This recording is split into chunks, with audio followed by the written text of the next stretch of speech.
Telugu Desam party ఆశయాలకు పవిత్ర లక్ష్యాలకు కట్టుబడి ఉంటూ పార్టీ సభ్యునిగా క్రమశిక్షణతో ప్రజాసేవ భావంతో మనసా వాచ కర్మేణ నిరంతరం పాటుపడుతూ నిస్వార్థంగా అవినీతి అక్రమాలకు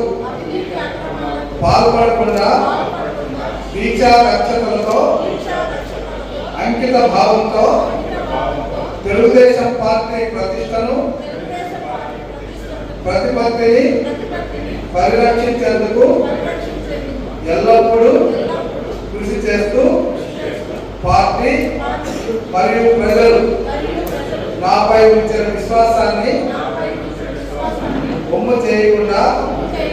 నిత్య చైతన్యంతో నాకు అప్పగించిన పార్టీ పదవిలో పార్టీకి ఉజ్వల భవిష్యత్తు కల్పించేందుకై నా వంతు కర్తవ్యాన్ని విధులను బాధ్యతాయుతంగా